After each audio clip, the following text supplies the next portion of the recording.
Hey bro, who is able to sit on this table? I don't wanna sign in a motherfucking label. Better than tempo, never could be tempo. And I hit the 3 points like a motherfucking LeBron. If you wanna beef, let's go get it. Rappers so funny like a Tom and Jerry. Shout out to my fans, they are not ready. I'm about to bet a fire in the whole city. Navi flow, nigga, utasema Jones. Kama fizo na wapiga to my cones. Now what China wanna throw it in my shoes. You the best rapper, nigga, yes of course. Wakisikia hizi skills wanajiuliza huyu nani na wambia antibazon kiza layanteni juu ya biti na tenda miujiza hata demo wako na furahi kinisikiliza usijaribu kuni diss homeboy maana nitawakaria yako nitakudestroy nitakuacha kiwa hog tafuta kiki utoboy I'm gonna with a big yes sir.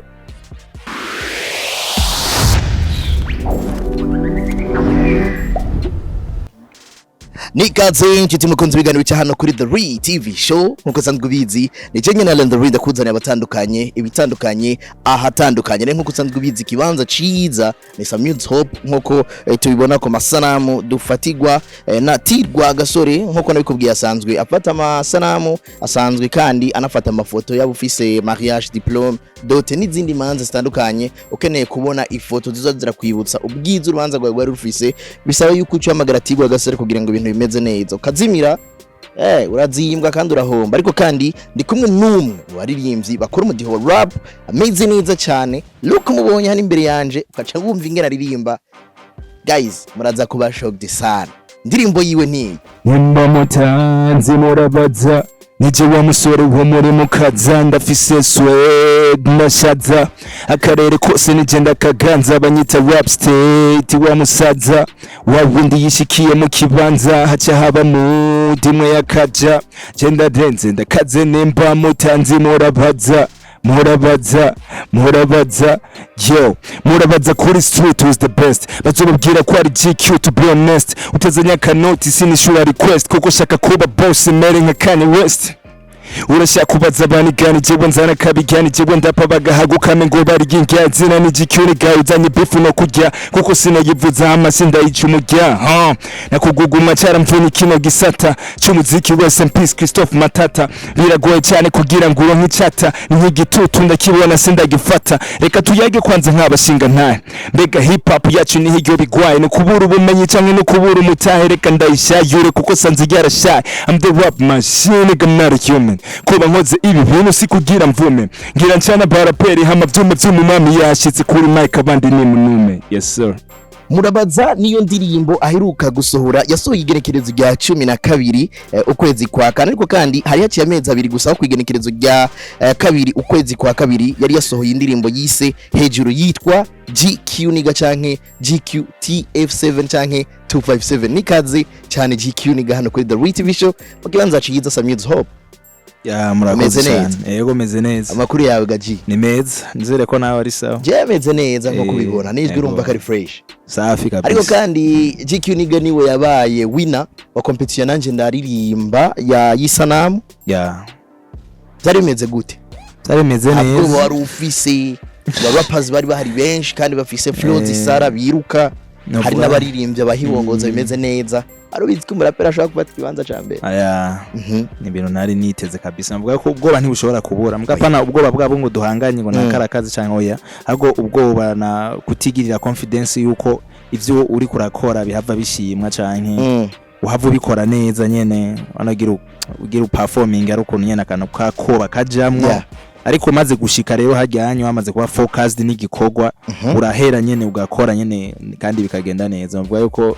zagenze neza nashoye kwishima kubona nashoye gutwara competition ndumuraperi kandi tumenyera ama competition atwara abaririmbare abahibongoza yego GQ niga tugiye ku ntango y'ikiganira hanini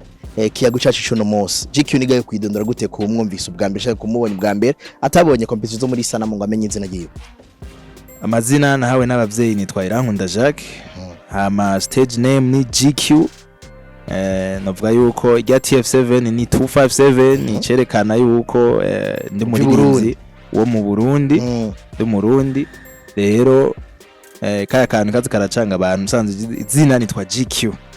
amaniga ryavuye amaniga no kuvuga yuko niko ndarapa nyene nagashize ko niko kantu numva gakurikirana n'iryo zina neza bisoundinga neza kari kurikiye narabuze ikindi kintu cyo kurikira inyuma iyo ndagashize ko rero biratoka canje mugati koja ko nta kibazo ikizina ni GQ. Hari imwe muri commentaire nasomye avuga bavuga bati mambo ya kuchana ni mambo ya buiza kabisa. Yeah. Muziki wa rap utanguye ryari inspiration yawe ni ya? Muziki wa rap na utanguye kera gusa rero ico gihe ukiri umwana muto nyene basi ndi wa muntu akuze nkunda umuziki numviriza nyene indirimbo nyinshi zigiye zitandukanye cyane zo hanze ico gihe nakunda kumviza indirimbo zo hanze cyane utazi na kimwe wumviza gusa ku radio nkumva ijya hip hop rero yo hanze insoundingira neza ntazi n'abarinzi yako bararirimba uko nyene mugasanga hari uduterme usanga twiyadukiza nyene mu masita abana bya bintu bya ngo nabyutse saa 2 ngo nisigi 2 yo ugasanga twe tunyene je turangiwe nkumva umengo najewe no bumuririmbyi inspiration ariko novuga hanini umuntu yatumye mvuga ati oya najewe ntegerezwa kuba umuririmbyi ni 90 niwe numvirije kwenda avuga ati mu baririmbyi bose maze kumviriza mu Burundi barapeye no muntu numvise ko mengo atumye nanje no haguruka nanje nkore ibyo igiki wakunze kuri 90 novuga ko ari unique vraiment ko naririmba niya indirimbo ya 90 wakunda kurusha izera presque nka zose nta ndirimbo nimwe yiwe yojamo singyohegwe tupatie moja kwa 90 urego aratagwe kuyandikira ziwanje gufata indirimbo z'abantu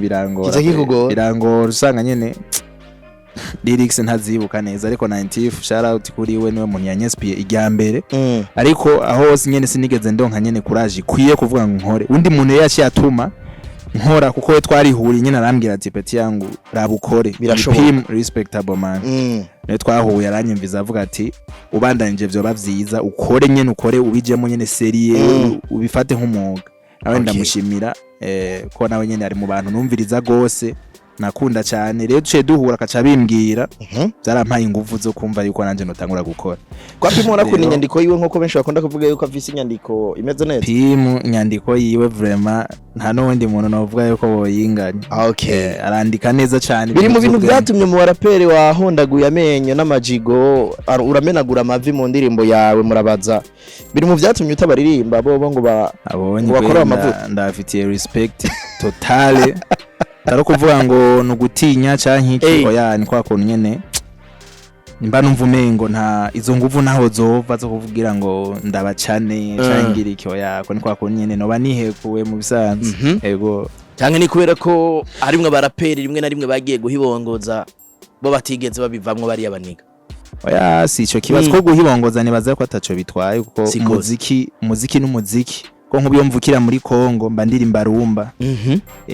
muri Kongo so ngo nta baraperi bariyo mugabo nubwo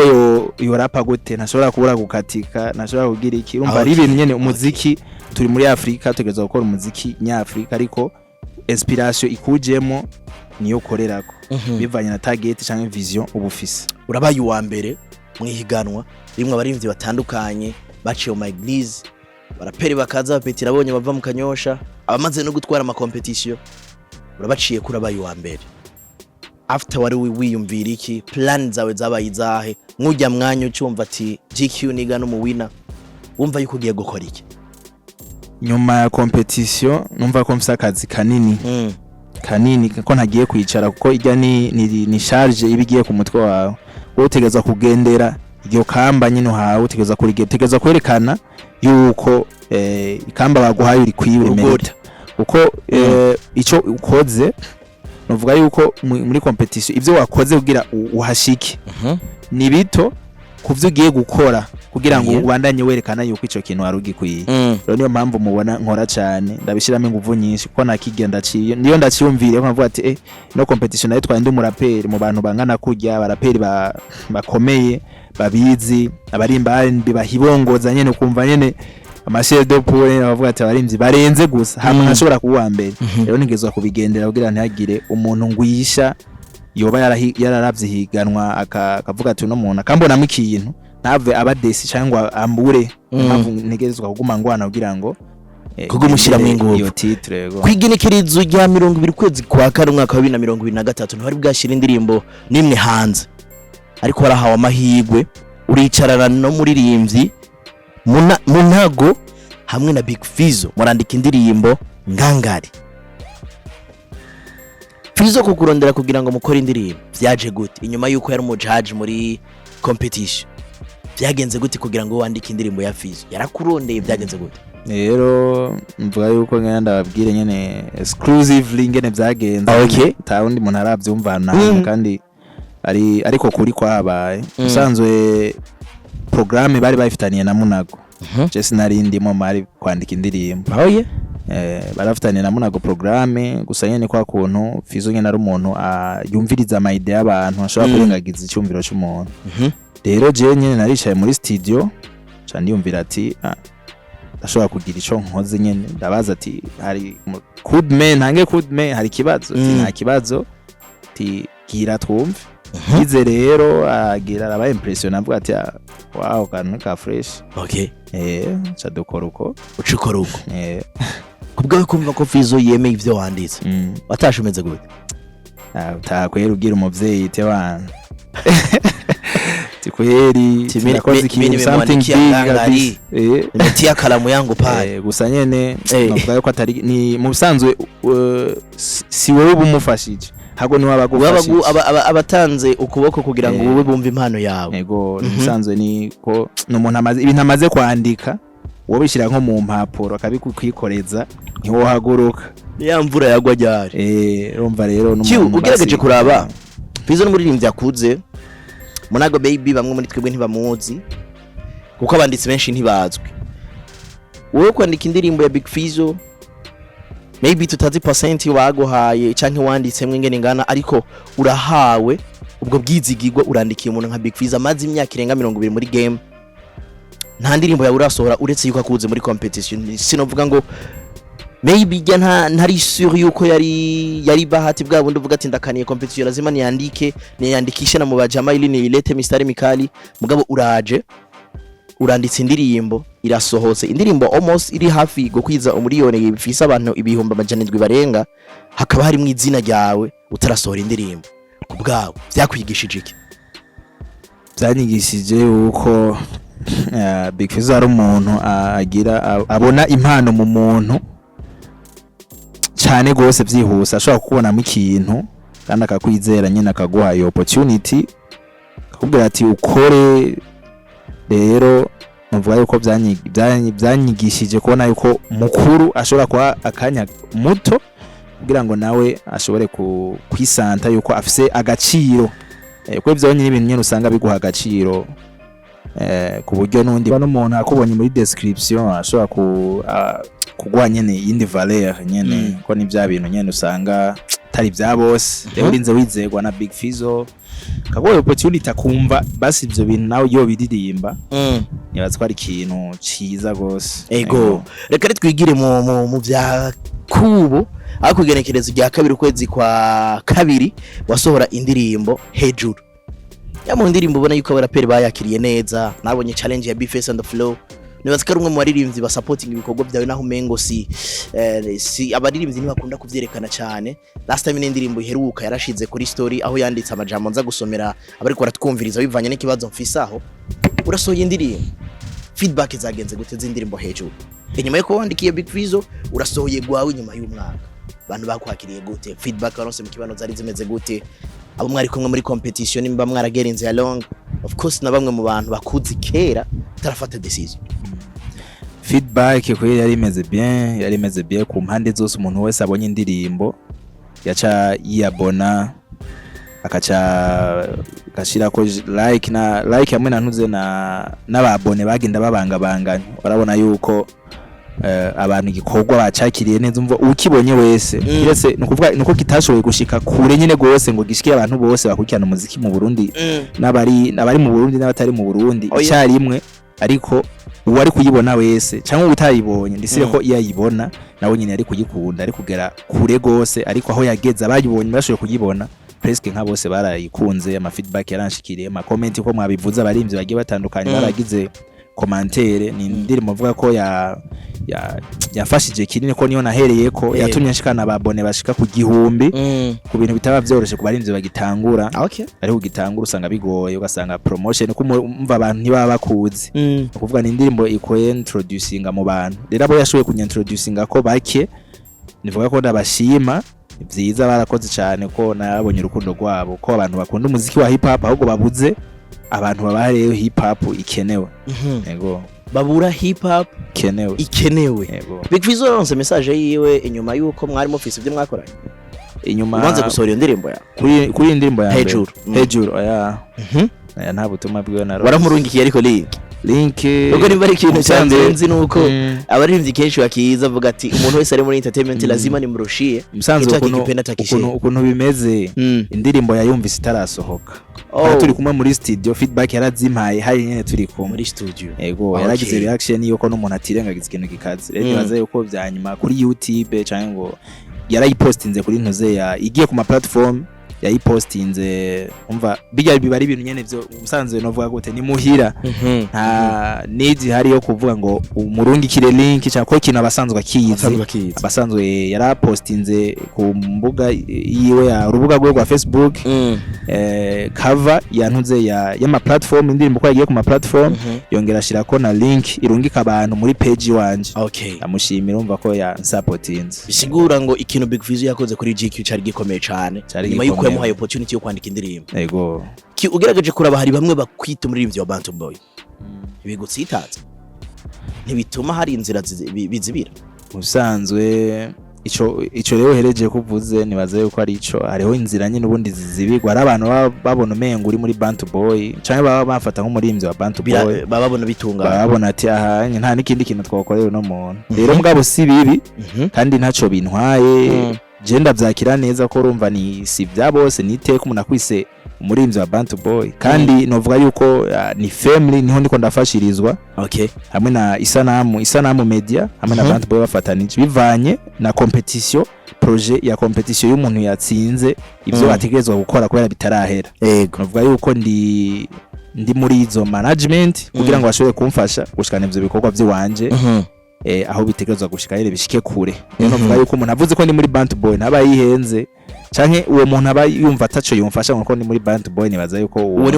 mutima ntawa bafise uko aba ufise ari abawugaragaza bakagira ico bamfashije nubwo baba babona ko mengo ndi muri Bantu Boy kandi ku ndirimbo ziwanje murabona ko logo ya Bantu Boy hamwe na isanamu novuga ko ariho negamiye kuri no mwanya kubera ko nubundi bariko bakora igikorwa bemeye of course ni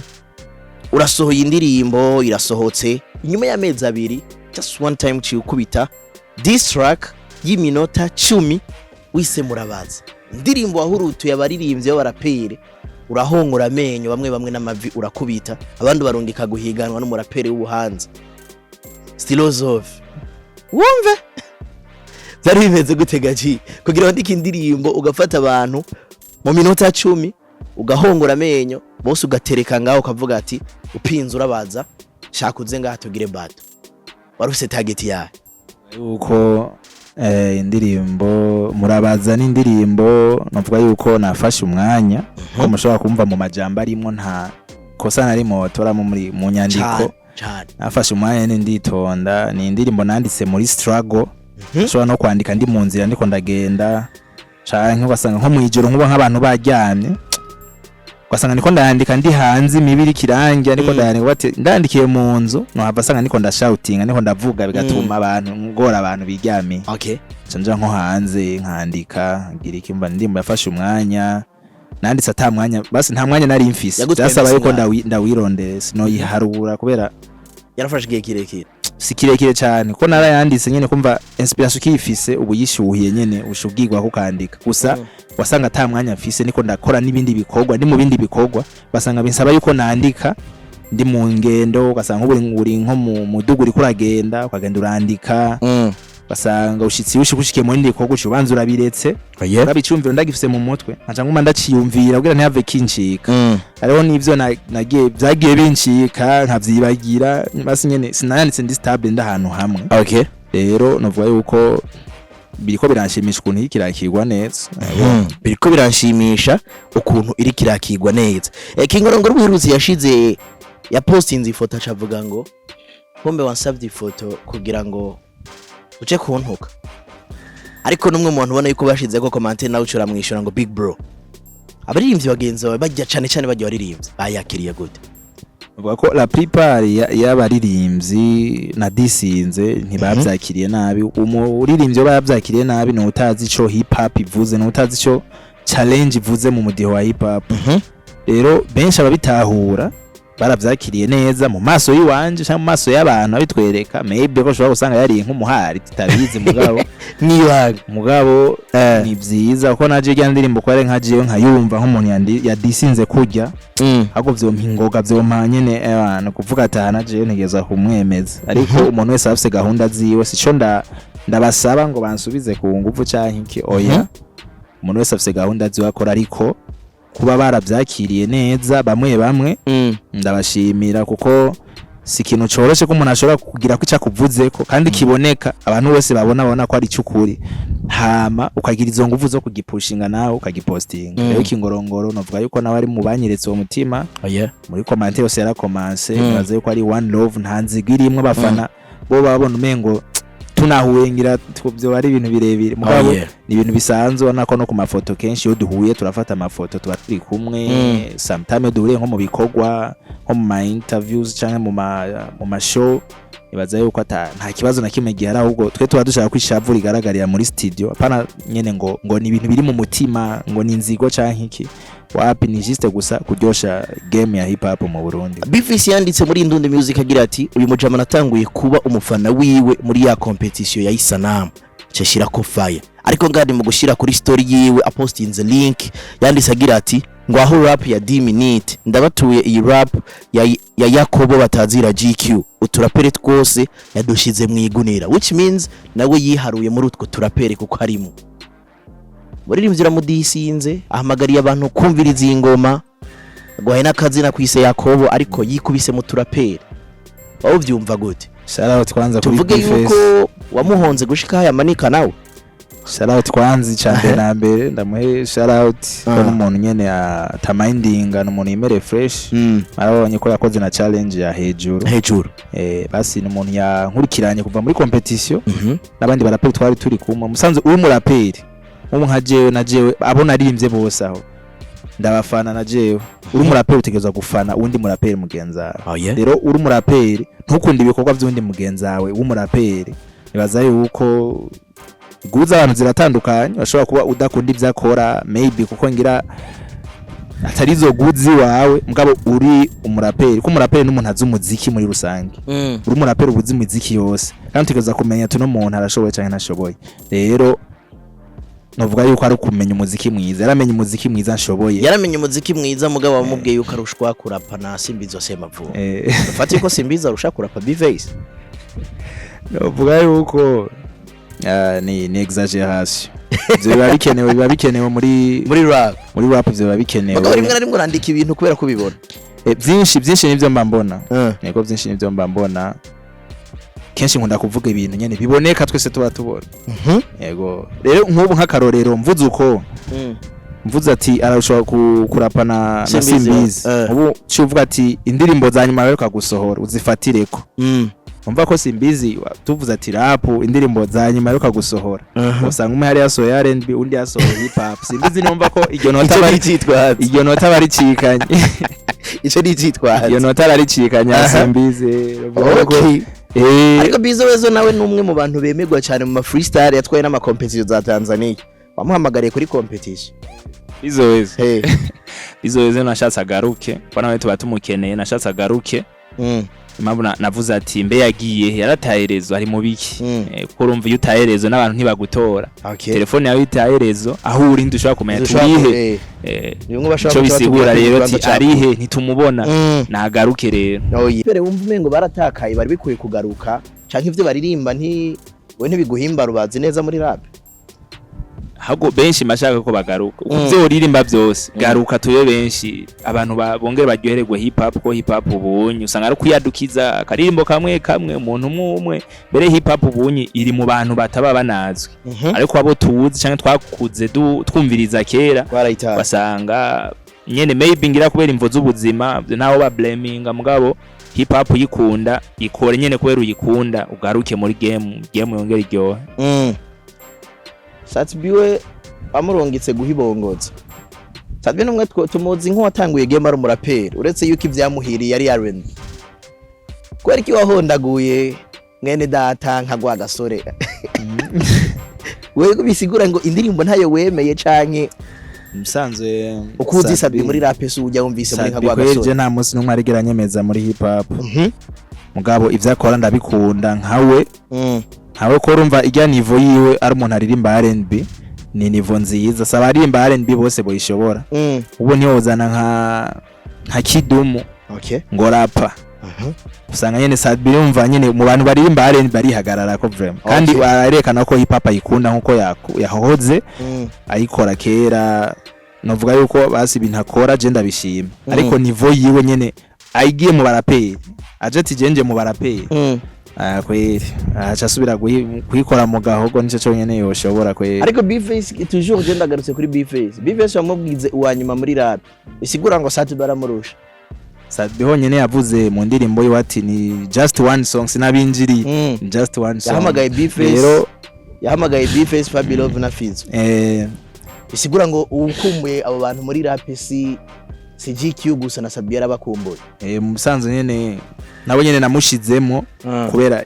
yaje nyene yatwinjiriye rero mpamvu namushizemo nandi sinari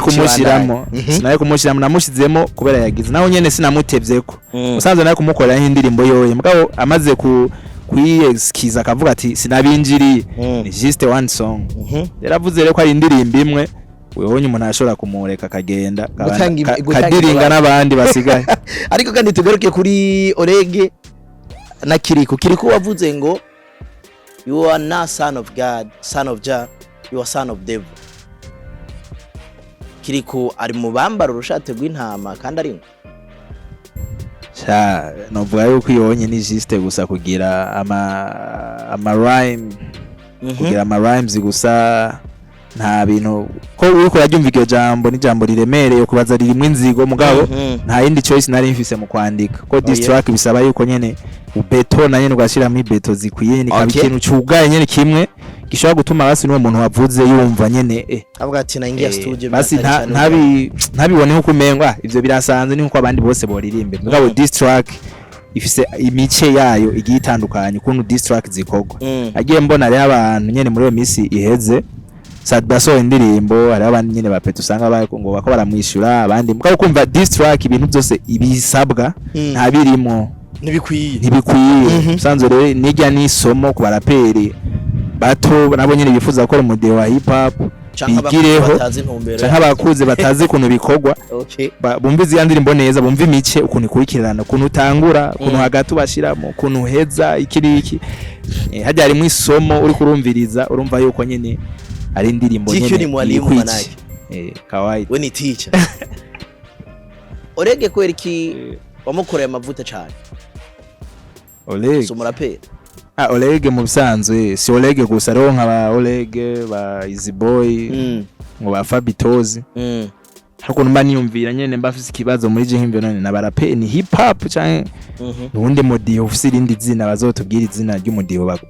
bakore baririmba ariko by the way novuga yuko si umuziki bakora si mubi nakubwiye ko abantu bose naririmbye ndabafana abantu bose ndumviriza imiziki yabo ndanayikunda nta nzigwirimwo ariko ni juste ku making ibintu clear to make it clear nyene werekana ibintu nyene uko bimeze nyene amakenga mfise kuri jewe krasobanura mu dihaririyo musanze Orege ntakora hip hop nawe nyene arabizi ibyo ntitwogwa turaja ko nta hip hop akora uko abantu barakunda kwitiranya ibintu kubura apa nibisigura ko uri muri culture hip hop yego namwe ati nturi mu real OG liga ni target wewe ufise muri uno muziki tubandanye turindire yuko kwa kundi ko abandi barapere nyene tugiye kubandanya twiyemera dutanga isomo cyane tugiye kuraba mu zindi style tegekanya kuzoca target yawe ufise ni yahe muri mari muri uno mudiho rap target ifise kwanza ya mbere nyo guhindura game muyihe nzira nyo guhindura game kuvuga icambere kwanza abantu bamaze kukibona rero benshi babonye rero hip hop icari ico babonye hip hop rero abantu bazi ko hip hop no kwiyemera gusa yes kwiyemera gusa dufite amasije menshi turirimba dufite byinshi turirimba bitandukanye so kwiyemera gusa ariko hip hop niyo culture yayo sishobora kurimba imirongo ingahe siniyemere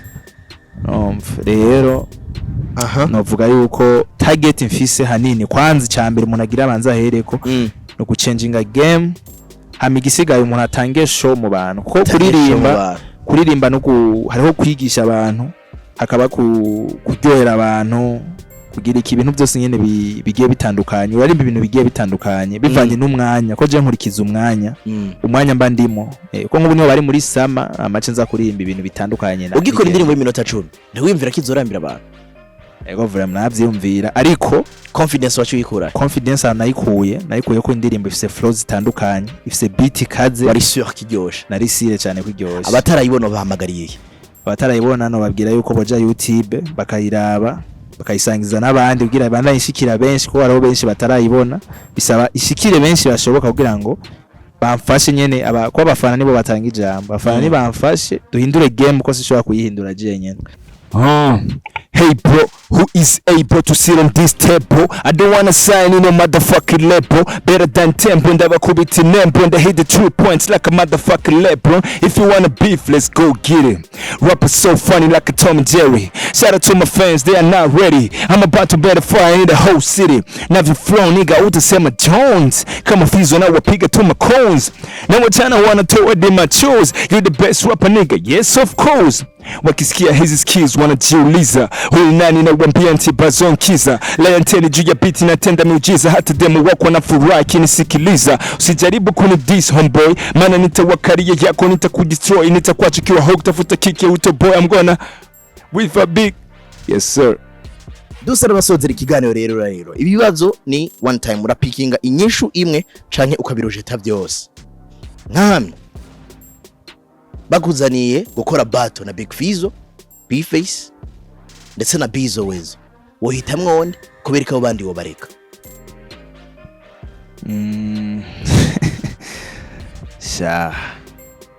avuga yuko kwanza ku battlinga na Big Fizzo bari disrespect ko n'umuntu nyene aba afise record nyinshi muri hip hop bisaba intebe yiwe kicara ku ruhande afise record ziwe muri hip hop zihari kandi zigoye kubata nyene bisaba ko basigaye dupambana yo mpamvu no mu ndimbo navuze ati we ni abantu babandi imihari ngo wavuze ngo niwe wa mbere ngo warukuye ngo iki ni ibintu nk'ivyo mugabo hariho record ziba zihari nubwo uri beta gute muri ivyo bintu bishoboye hariho record umuntu aba yaragutanguriye kandi aba yayibase mu gihe kitoroshe bivanye n'igihe twe dushikiyemo usanga byoroshe ama studio ari hose kwa ico gihe wasanga studio ari imwe mu Burundi bwo usanga ari kibazo rero mvuga yuko kubatwenga na Big Fizzo ni disrespect ariko nivyo biri ari vyiza kubijanye navuga gute na nico bishobora kukuzanira inyuma yo kubatoringa na Big Fizzo navuga ati kubatoringa na Bizzo Wezo ni numvuga yuko atakamaro byo nta kintu kimwe byonyinjiriza kiretse ari nk'i company vuze ati tubashizemo amahera ahubwo batoringa na Bizzo Wezo nta kintu kimwe byonyinjiriza wavuze ubundi ni B-Face on the floor kubatoringa na B-Face on the floor nawe nivyo byo babinaryosha ahubwo nawe nyene ni fresh kwera wobugira umukubite canke kwako naho yo gukubita bashobora kuvuga oya ni bisanzwe ibisanzwe muri hip hop nuvuga yuko kubatoringa ni ibintu bisanzwe cyane kandi ibintu biryoshye ntibituma hip hop iryoha ariko bavuga yuko byose twe turi muri business turiko turakora umuziki ngo twiryohere muri ivyo byose harimo business wari we wese harimo business kwera ko je mu buziki ndagufata nka society yego nubwo bari Bizzo Wezo ko harimo ivyunguka ntari bomanyura B-Face on the floor Kingorongoro na Fabilove ninde wotsinda babahaye bato wibaza ko ari giki cyo tuma mutsinda bose kweri wo batsinda bose waza kari gico tumbasira cyo tubada batsinda mvuga yuko byogaragara ari uko bibaye kweri mugabo we confidence uvuga ati no confidence nyene urumva confidence tegeza ko uyifise kuko ni ubuziti nokora uko ni ubuzi nyene wo bikora ariko navuga yuko ibintu byose ari harimo ivyunguka ni ibintu kweri uvuga ati urapambana ama ikintu gishikire mugabo ni bisanzwe kubatoringa nabo je nibaza ko no batsinda pana no kuyibaza no nabatsinda bose bishitse bakakubwira guhitamo mu rapper umudem Davis Moran na Biko uhitamwe guhitamo umwe muri njanye niki kugomba kudatinga no mu rapper umukobwa nta numwe kwe pegico tumubarojeta api kwe si kubera babarungitse gukira mwese barungitse gukira mwese kweri novuga yuko ntaco babaye kweri bameze fresh ngabo api byo kudatinga nibaza yuko atavyunguka birimo je ni muri business muri byose baguhaye collabo bababwira yuko ugomba gutora hagati ya Ines Ragel Shani Queen na Istanish uhitamwe karinda gutorera chorus mu ndirimbo yawe novuga yuko ari ntoro umwe gusa sanze nta disrespect iri kuri Shani Queen ndamubaha Istanish ndamubaha ariko notora Ines kubera novuga yuko ariyo generation novuga yo bari nkimwe ngo yatanguye kera atanguye kurimba kera mugabo niyo byo matchingana turi mu ndirimbo kuri kumwe na ntuze na Shani Queen mu ndirimbo usanga nyine bita matchingana ariko bose ndabubaha kandi nabandi nifuza ko tuzokorana nabo nyine ariko novuga ko notora Ines gutora Ines niye collab utokora no muririmbyi kubera kumva atazi kuririmba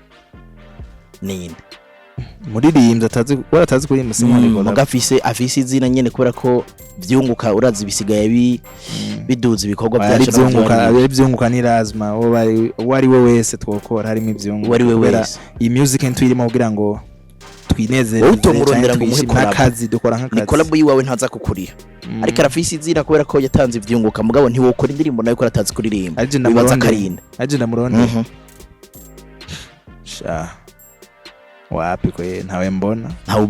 kwa mu Burundi impano ziruzuye na bose barashoboye ahubwo ikintu tubatandukanyirizako namaguye abantu ivyo baba bakunda benshi bakunze kuvuga ngo banako ntibabizi mbwa bose baba babizi na muri atazi kuririmba niki kintu abarapere bandi bakoze utopfa ukoze uvuga kudakora ama video kasi bose hari abayakora mugano bwa ko abatayakora nabari kimwe mu bibazo bituma hip hop itaduka dusozera nigiki wifuza akabarundi bagukorera abarundi cyo nifuza yuko bankorera bavuga yuko ibikorwa byanje bo byakira bakaja kuri YouTube bakagira subscribe sharinga n'abandi hama tukahindura ino game ya hip hop ikaryoha hama ibintu bikabandanya bigenda neza muri no muziki wa 257 mimi nikushukuru sana sana chana mimi nikushukuru pia kabisa huku nasikia umetoka mbali ni hatari kibanza chiza wakibonye ego vyo kimeze gute wahafunguye umvise bameze gute marambwira abantu mugabo nti sinzi ko baratahura yuko ibyo mvuga ari ukuri canka ari binyoma shaka yo rero bavyumvirije bibabwira hameze gute ego vraiment hameze bien klima ka fresh kiyagugu mukibona ameze neza ifungurwa zimeze neza nta kibazo na kimwe inzu je ndibaza ko ishora kuba yubatse muri climatiseur ego vraiment yes reka ndabashimire cyane mwe twanye kuva ku munota wa mbere gushika ko umunota ngiye kukubwira nagasaga Jenny Allen the real the one and only ikibanza ciza nakubwiye ni Sam Moods Hope Hotel aho ubona yuko hari ibintu ntazosubira kukubwira kubera ko ntashaka yuko uzurumva ibinyoma ariko kandi mu gikoni binyobwa sinibaza yuko hari ikintu na kimwe wogaya ni muri Nyabugete ya mbere rero munsi y'ikibuga cyo kwa Sebatutsi ukibona inzu ibimeze neza n'ahandi amatara yoba yacitse ukibona inzu ikwakira n'amatara ameze neza abona yuko bafite connection nziza mu diaspora sinibaza yuko hari yindi hotel ugomba kujyamamwo kubera ko iyi ni hotel yonyene ifise umutekano na déplacement imeze neza ntirindira ava kure biba bimeze neza cyane udukobwa twawe nimba uzoba ari kuri online connection nibaza yuko tahandi uyisanga hano mu gisagara cya Bujumbura reka ndakubwire nti ciao Imana igutiza amagara n'amafaranga.